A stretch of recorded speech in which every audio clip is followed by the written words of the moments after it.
Donc à propos de l'Afghanistan, pour essayer de se faire un peu l'avocat du diable et prendre le contre-pied, quand on voit la rapidité avec laquelle le régime afghan s'est effondré après le retrait américain, quand on voit qu'après 20 ans d'efforts, rien n'a vraiment changé, est-ce qu'on ne peut pas se dire à la fin que finalement il n'y aura jamais une démocratie occidentale, une social-démocratie à la suédoise en Afghanistan, que finalement ce pays-là, il a son modèle propre, qu'il serait vain de vouloir y transposer nos idéaux occidentaux, qu'il faut les laisser vivre leur vie, puis qu'on ne peut pas tenir à bout de bras pour l'éternité un régime qui visiblement n'a aucun soutien populaire, puisqu'il s'est tout de suite effondré dès que les étrangers se sont retirés. Donc est-ce qu'il ne faut pas faire le constat de cet échec et admettre simplement qu'il faut laisser les gens vivre leur vie selon leur modèle à eux, sans vouloir essayer de transposer un universalisme qui n'a pas lieu d'être, puisque visiblement, par aucun moyen, même après 20 ans d'efforts constants,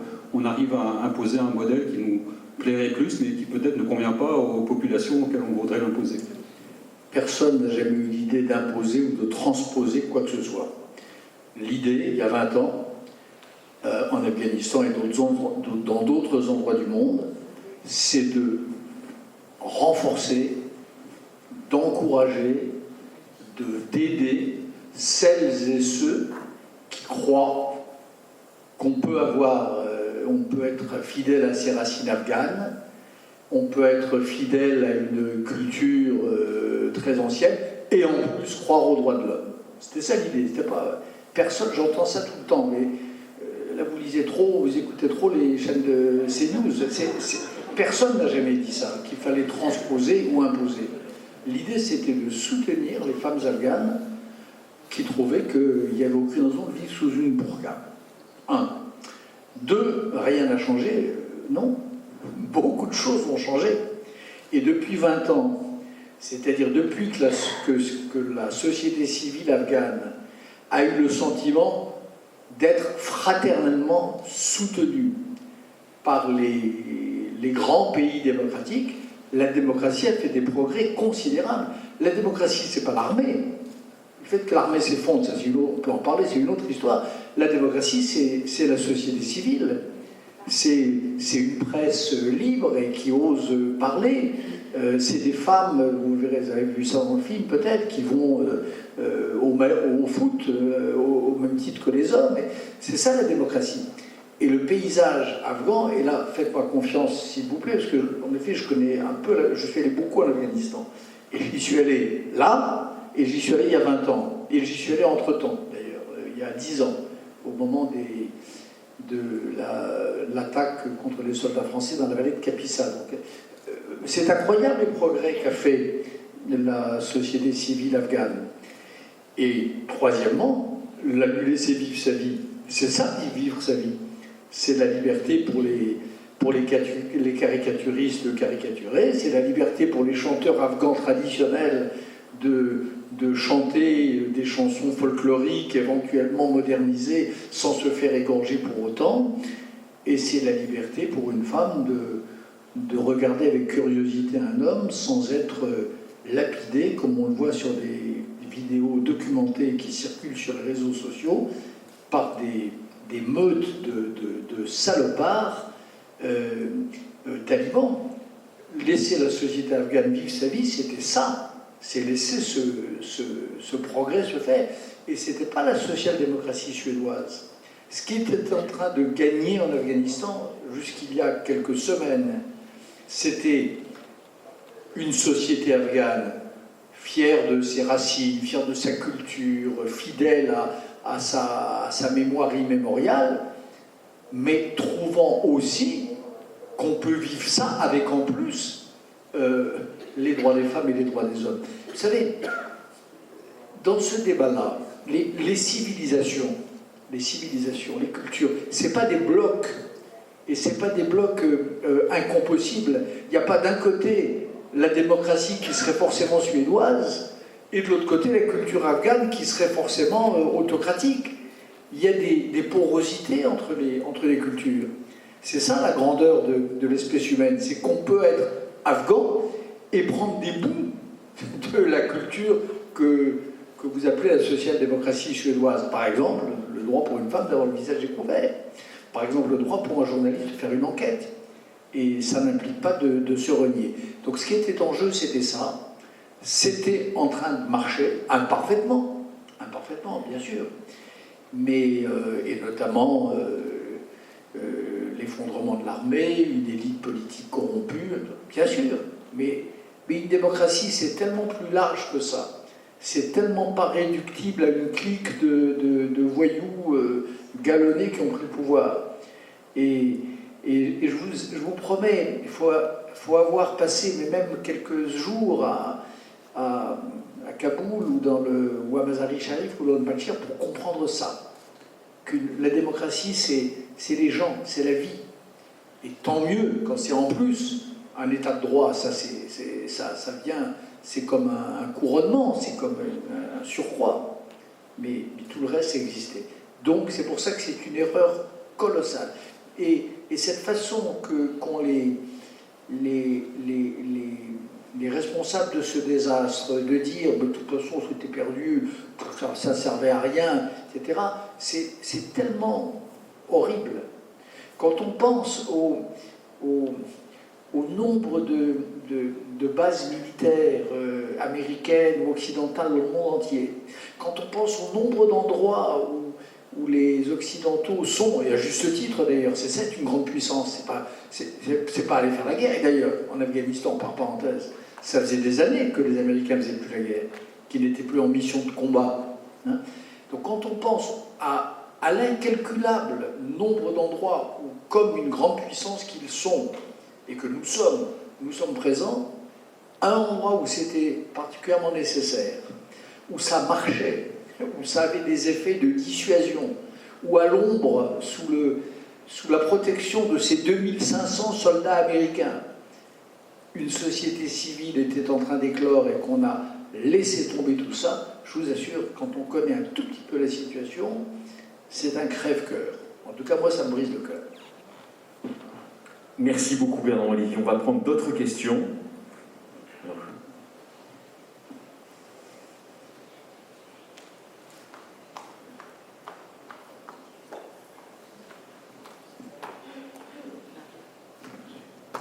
Bonsoir, je voudrais vous poser deux questions, si c'est pas trop. D'une part, sur l'Afghanistan, en fait, je me suis toujours intéressé aux problèmes de ce grand pays, et qui est victime de son morcellement d'ailleurs, qui fait sa faiblesse, notamment au moment de l'assassinat du commandant Massoud, et je me demandais s'il aurait des successeurs un jour, et je vois que son fils, Ahmad, a pris la succession. Par contre, je suis inquiet par rapport aux talibans, que la Chine et la Russie, d'après ce qu'on dit, essayent encore de pactiser avec les talibans. Ça, c'est la première question. Est-ce que c'est réel, cette pactisation ou pas? Deuxième question, très rapidement, sur les Kurdes. J'ai vu beaucoup de films à la télé sur ces combattantes kurdes qui ont un courage fantastique. Est-ce que la Turquie joue sur le rôle du PKK pour condamner d'avance les Kurdes et le Kurdistan? Est-ce qu'il y aura un jour un véritable Kurdistan? C'est aussi une question très importante. On sait que vous vous battez encore aujourd'hui pour que ce Kurdistan réuni voit le jour. Réuni ou même pas réuni d'ailleurs. Même un bout de Kurdistan, les Kurdes seraient déjà heureux. Vous savez, l'idée kurde prendrait forme même dans un morceau de son territoire historique, en Irak par exemple, où c'est au bord. Ce serait déjà magnifique. Mais en effet, comme d'ailleurs on l'a dit tout à l'heure avec Alexis Lacroix, il faut, pour que cela advienne, pour que la communauté des nations le décide et l'accepte, il faut aller contre les 3 ou 4 personnages et les 3 ou 4 puissances qui aujourd'hui semblent dicter pour partie sa loi au monde, ça c'est vrai, et notamment la Turquie, qui détient entre ses mains un certain nombre d'armes de chantage particulièrement fortes, le chantage aux réfugiés, le chantage au terrorisme. Moi, je n'oublierai jamais les menaces d'Erdogan adressées à Mme Merkel il y a exactement 2 ans, au moment où essayé de lui dire, les Allemands, la chancelière, essayé de lui dire gentiment qu'il y en avait assez de faire des réunions politiques appelant à la violence sur le territoire allemand, et Erdogan lui dit faites attention, si vous avez des attentats terroristes sur le territoire, ne l'oubliez pas. Donc voilà, accepter un État kurde, ça voudrait dire aller contre tout ça. Donc moi je le souhaite ardemment, je pense que ces femmes et ces hommes le méritent, je pense que nous le leur devons, parce que si nous n'avons pas eu plus d'attentats en Europe, c'est aux Turcs que nous le devons, parce qu'ils étaient la première ligne, c'est sur eux qu'est venue se briser la première vague, une partie de la première vague des djihadistes et des cinglés. Voilà. Et quant à la reconnaissance des talibans, vous avez tout à fait raison, ceux que j'appelle les 5 rois dans un livre précédent, c'est-à-dire la Chine, la Turquie, l'Iran, la Russie et le Qatar, ont été les 5 premiers États avant même qu'ils n'arrivent au pouvoir, à reconnaître, à flatter, à recevoir les talibans. Tout ça est absolument documenté. Au moment, enfin le premier, c'est Trump, qui, alors là encore, ça fait partie du mystère de l'abaissement de ces États-Unis que j'aime tant, qui sont une de mes patries de cœur, mais fait partie du mystère, cette décision ahurissante du précédent président américain qui, d'un seul coup, décide d'ouvrir une négociation avec les talibans sans en prévenir l'État vaguement légitime, l'État légitime de l'époque, et sans aucune condition. Il y a eu ça d'abord. Et puis après, dans les mois qui ont suivi, il y a les 5 que je vous ai cités qui ont fait la queue, ou qui ont appelé et invité à les rencontrer, les responsables talibans, bien sûr. Donc aujourd'hui, cet État terroriste, cet État Al-Qaïda, parce que c'est ça, là non plus, n'ont pas changé, les talibans. Les liens avec Al-Qaïda n'ont jamais été rompus, on n'a pas le temps ce soir, mais nous sommes quelques-uns à en avoir toutes les preuves. Et même avec l'État islamique, avec lesquels ils sont en principe en conflit, les solidarités et les proximités sont innombrables. Mais, donc cet État-là, cet État terroriste, il est soutenu, en tout cas depuis le printemps dernier, par les 5 que vous avez cités. Et ça n'est pas le moins préoccupant dans cette histoire. Merci beaucoup Bernard Mélévy. On va prendre d'autres questions. Voilà, monsieur.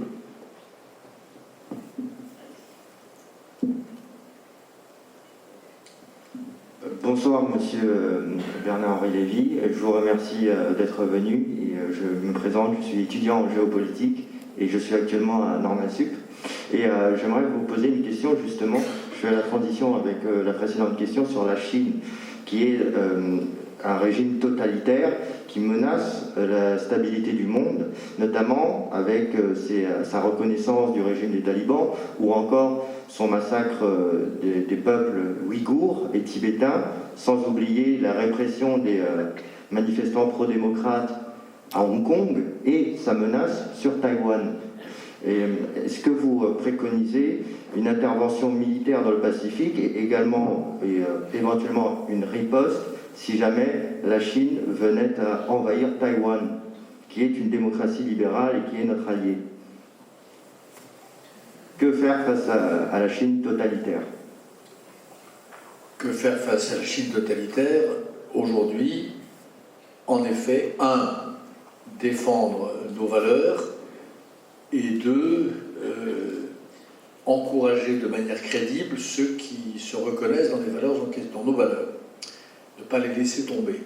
Voilà. C'est ce que l'Occident a fait avec les dissidents soviétiques dans les années 70-80, et c'était juste. On n'intervenait pas militairement.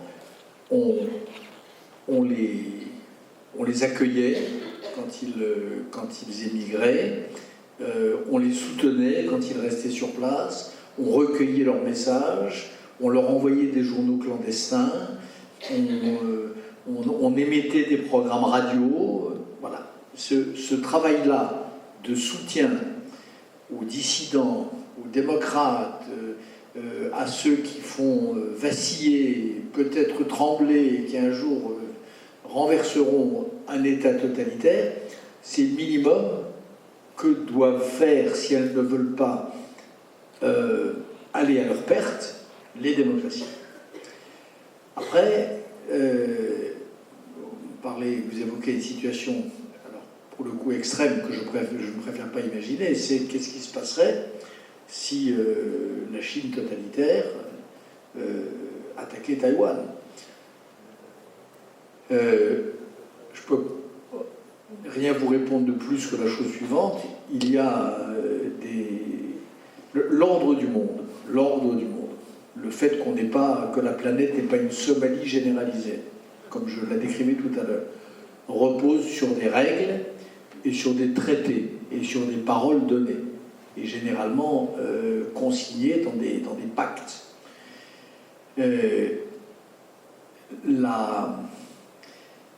Dans une hypothèse comme celle que vous évoquez, évidemment qu'il faudrait que les traités soient respectés et que les alliances fonctionnent, bien sûr. Mais le vrai problème, il n'est pas là. Normalement, dans un ordre du monde à peu près qui fonctionne, qui ne soit pas en route vers une somalisation générale, les Chinois n'y penseraient même pas. Jusqu'à ces dernières années, jamais un régime chinois totalitaire n'aurait songé à envahir Taïwan, parce qu'il prenait au sérieux la dissuasion américaine, parce qu'il prenait au sérieux la disposition des démocraties à défendre leurs alliés.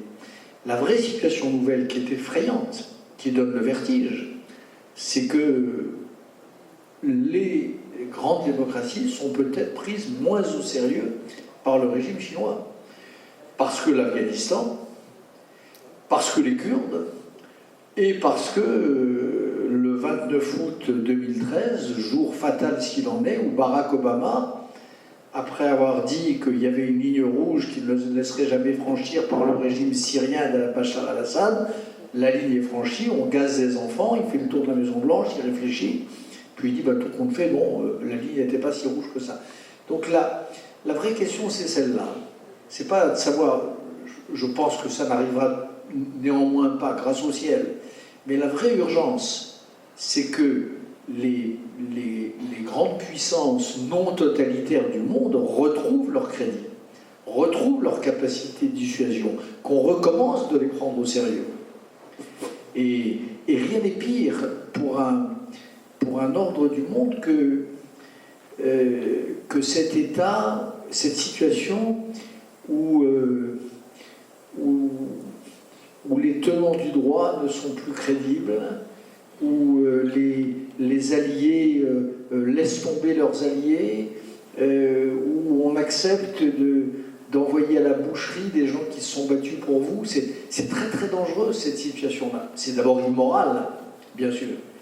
Mais en plus d'être immoral, c'est dangereux, parce que ça introduit dans les relations internationales une espèce de tourbillon comme ça, de zone d'incertitude tout à fait vertigineuse. Voilà. J'ai écrit d'ailleurs il y a 17 ans un livre qui s'appelait American Vertigo, et où je sentais un peu venir ça. Le vertige auquel je pensais, c'était ça. C'était une Amérique en train de plus très bien savoir quelle était sa place dans le monde, à quelle part de son histoire elle devait être fidèle, à quoi elle servait dans l'économie métaphysique du monde. Voilà, et on en est là. Et cette situation, il faut être très prudent quand on aborde ces sujets, parce que c'est extraordinairement inquiétant. Alors, pour compléter la question de monsieur, c'est vrai qu'il y a beaucoup de spécialistes des États-Unis, au fond, qui nous expliquent, Bernard-Henri Lévy, qu'il y a des phases dans l'histoire de la République américaine, des phases d'expansion vers le monde. Par exemple, Roosevelt, le geste de Roosevelt pour arrêter la contamination de l'Europe par le nazisme. Puis il y a des phases de rétraction, et on serait, au fond, engagé, depuis Barack Obama, dans une phase de rétraction des États-Unis sur leur île continent. Qu'est-ce que vous en pensez? J'espère que ça n'est que ça, parce que qui dit rétraction dit mouvement inverse possible. Mais il y a une deuxième hypothèse, une seconde hypothèse à laquelle j'ai tendance, hélas, à croire. qui est en gros la suivante. Moi, je crois qu'au fond, l'essence de l'Amérique, l'Amérique a été créée il n'y a pas très longtemps pour refaire l'Europe en mieux. C'est ça l'Amérique. L'Amérique a été faite, a été construite par des pères fondateurs qui étaient des lecteurs de l'Énéide de Virgile et qui pensaient qu'il y avait une grande civilisation, le droit, la démocratie, la liberté, et que quand cette civilisation faillissait quelque part, il fallait la recommencer un peu plus loin. C'est l'histoire de Troie qui devient Rome, c'est l'histoire de Rome qui devient l'Europe, et c'est l'histoire de l'Europe qui devient l'Amérique. Depuis les pères fondateurs jusque quelque part dans le XXe siècle, après Roosevelt, peut-être jusqu'à Kennedy, l'Amérique a pensé ça, a pensé qu'elle avait pour vocation métaphysique d'être le meilleur de l'Europe, d'incarner le meilleur de l'Europe en encore mieux. Sans le nazisme, sans le communisme, sans les guerres de religion, sans toutes ces horreurs qui ont défiguré l'Europe. C'était ça le rêve américain. C'est pas les grands espaces, les cow-boys, le Far West, leur vrai rêve américain.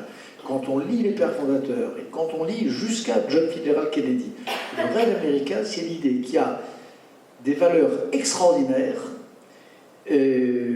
qui ne cessent d'être défigurées, qui ne cessent d'être profanées, et qu'il y a un endroit où peut-être elles peuvent trouver leur plein accomplissement. Alors moi, ma seconde hypothèse, c'est que ce rêve virgilien de l'Amérique, c'est peut-être lui qui est en train de mourir. Et c'est peut-être ce fil-là, ce fil d'or, ce fil un peu sacré, entre le meilleur de l'Europe et l'Amérique, qui s'est rompu. Et c'est ça qu'on veut dire au fond, quand on dit que les derniers présidents américains regardent vers l'Asie, quand on dit que Barack Obama s'est mal conduit en ne se rendant pas à la fin de son mandat à tel rendez-vous avec la chancelière Merkel, quand on s'étonne qu'il ne soit pas venu à Paris, qu'il ait envoyé un délégué de second rang après les attentats de Charlie Hebdo ou du Bataclan. Il y a peut-être ça, il y a peut-être ce fil occidental, ce fil qui commence à Troie, qui passe à Rome et qui est en train de se briser. Voilà. Et ça, si c'est ça, c'est pas juste un épisode de plus dans cette espèce de contraction et expansion qui est la marque en effet de la politique étrangère américaine. C'est vrai qu'il y a ça, hein. Il y a des périodes isolationnistes et des périodes wilsoniennes. Et wilsonienne, c'est président Wilson, Société des Nations, etc. Bon, si c'est ça, formidable.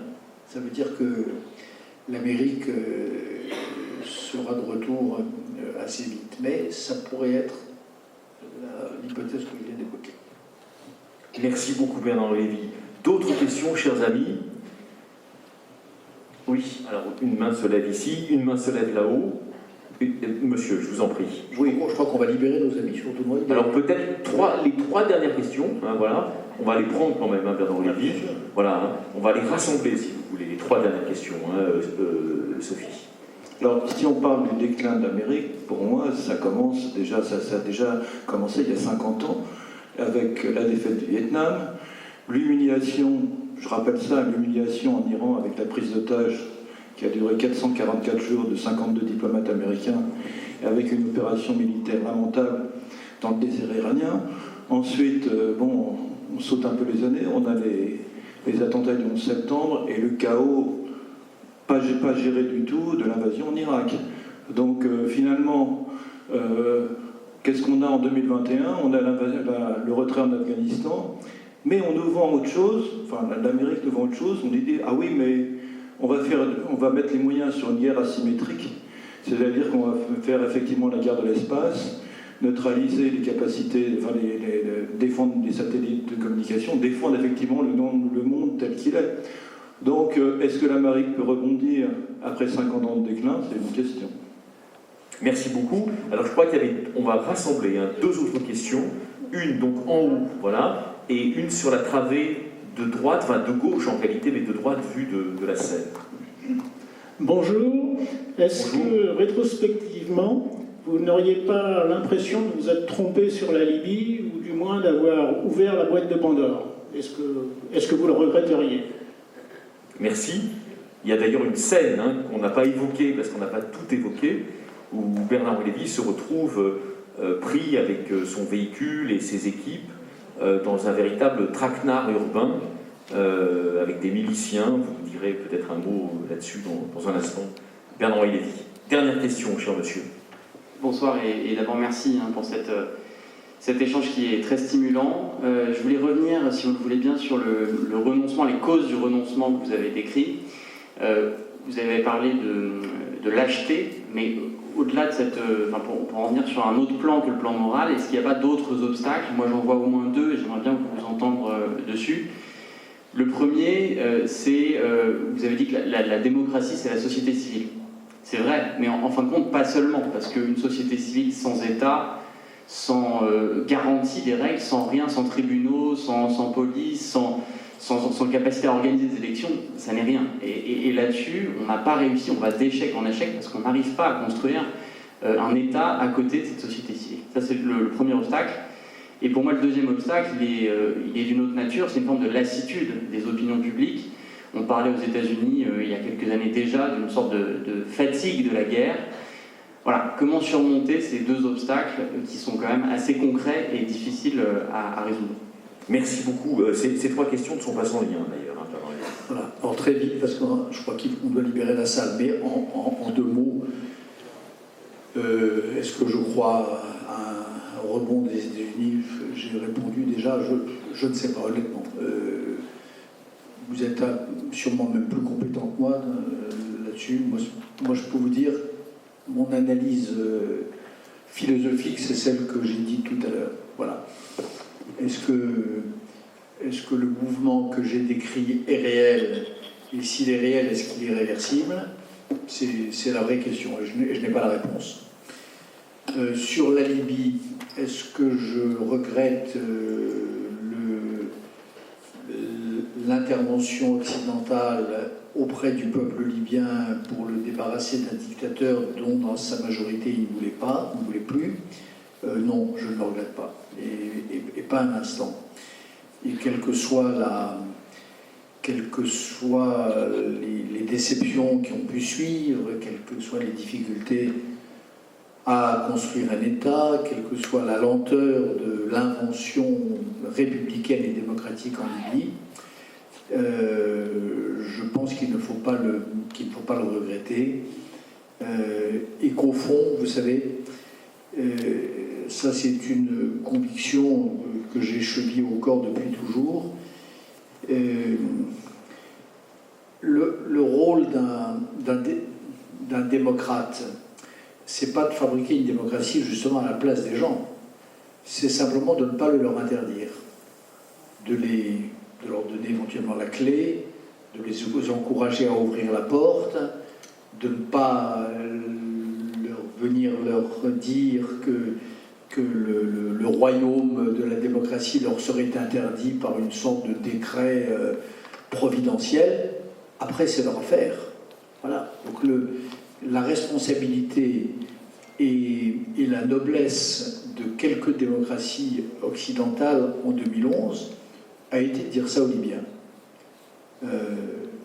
David Cameron, Nicolas Sarkozy et Hillary Clinton. Ça a été de leur dire, écoutez, vous voulez vous libérer, oui, à vous de jouer. En tout cas, c'est pas parce que vous êtes arabe que cela vous est interdit, c'est pas parce que vous êtes musulman qu'il y aurait une opposition de principe, et c'est pas parce que vous vivriez dans un pays du Sud qu'en vertu de je ne sais quelle théorie des climats, la voie vous serait fermée. Après, qu'un peuple emprunte la voie ou ne l'emprunte pas, qu'ils prennent des chemins de traverse, que ça prenne du temps, qu'ils se mettent en retard, ça c'est une autre histoire. Mais la responsabilité de ceux qui les ont précédés dans ce chemin, moyennant d'ailleurs eux aussi des parcours pour le moins semés d'embûches, leur responsabilité c'est de ne pas fermer la voie.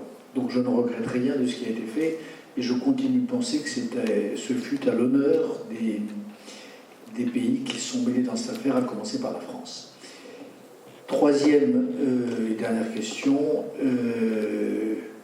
Bien sûr que la démocratie, c'est les deux. Quelle était la question? Est-ce que c'est seulement une société civile? La construction des institutions étatiques. D'ailleurs, c'était un livre de votre ami Fukuyama, State Building, dans les années 2000. Oui. Et pourquoi on n'arrive pas au State Building? Je résume votre question, mais juste, en gros, c'est ça. Ah non, et la fatigue, voilà. Pourquoi on n'arrive pas au State Building? Et la fatigue des guerres, oui. Et la fatigue des guerres, on a raison d'être fatigué. Comme on se le dit souvent avec Christina Larsen ici présente, il y a une scène à la fin du film où on voit le général Barzani qui dit « Je suis fatigué. Fatigué de quoi? Fatigué de faire la guerre. Fatigué du sang versé. Fatigué d'être en uniforme toute la journée. Fatigué de ne pas jouir de la vie et d'avoir à enterrer ses morts. » Évidemment qu'on est fatigué de la guerre. Évidemment que c'est ce qu'il y a... En particulier pour quelqu'un qui l'a un peu approché comme moi, c'est ce qu'il y a de pire au monde.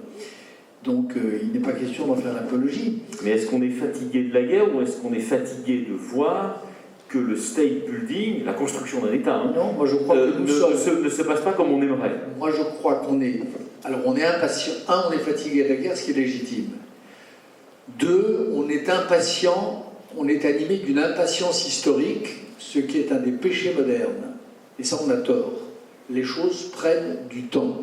L'histoire, c'est pas interrupteur électrique, c'est pas c'est pas automatique. Et l'histoire de la France et l'histoire des États-Unis, elle a traversé des épisodes particulièrement bouleversés, la guerre de sécession en Amérique, bref, plus le temps de faire des cours d'histoire. Mais deux, on est à tort impatient. Et puis trois, oui, le nation building, la construction d'un État, la construction d'institutions, d'un État de droit, c'est capital. Moi, j'ai fait il y a 20 ans un long séjour en Afghanistan, envoyé spécial du président Jacques Chirac, entre décembre 2001 et mars 2002. Et j'en avais ramené un rapport que vous pouvez trouver, qui est sur Amazon, et où j'expliquais sur 200 pages, à mon avis, comment il fallait faire pour construire en Afghanistan une armée, une police, un cinéma, une presse, etc. etc. Ben, il y a une partie de ce programme, d'abord, que les Afghans, l'essentiel de ce qui a été accompli, ont accompli tout seuls, une partie où ils ont été accompagnés, d'autres où ils n'ont pas été, et d'autres, enfin, où nous avons témoigné par avance notre propre fatigue de nos propres valeurs. Parce que la vraie chose inquiétante, c'est une vieille histoire, ça d'ailleurs, mais c'est la fatigue de la démocratie dans les démocraties elles-mêmes. Il y a un vieux texte en 1934 ou 1935 de Léon Blum, au début de la montée du nazisme, où il dit ça, où il dit que ce qui le frappe beaucoup, peut-être 35, 2 ans après l'accession d'Hitler à la chancellerie, c'est la fatigue des démocrates. C'est leur façon de déclarer forfait. C'est le fait qu'ils soient impressionnés par les performances des régimes totalitaires. Le fait qu'ils baissent les bras aussi facilement. Voilà. Et ça, c'est peut-être un poison alors récurrent, parce que alors là, pour le coup, ça va et ça vient, qui mine les démocraties. Voilà. Je vous remercie infiniment. J'étais très heureux de cet échange. Merci infiniment, cher Bernard Lévy, pour ces échanges dans la vie de Chaville, très réceptifs aussi aux images que vous avez bien sûr ramenées, mais aussi au discours que vous portez. Donc on voulait aussi remercier chaleureusement la ville de Chaville, les équipes de l'Atrium, Madame la maire adjointe, Monsieur le maire, son épouse. Merci beaucoup à tous. C'était des échanges absolument passionnants. Et never surrender, cher Bernard Lévy, ne cédez pas aux passions tristes de l'époque. Merci à tous. À nous, chers messieurs, de vous remercier d'être venus jusqu'à Chaville. Alors, Monsieur Bernard-Henri Lévy pourra signer, si vous avez des livres, il y a une petite séance de dédicace avec Madame Joëlle Bazin. Donc je vous invite, Monsieur Henri Lévy, si vous avez quelques minutes, à signer quelques ouvrages. Je vous accompagne bien volontiers. Merci beaucoup. Merci à tous.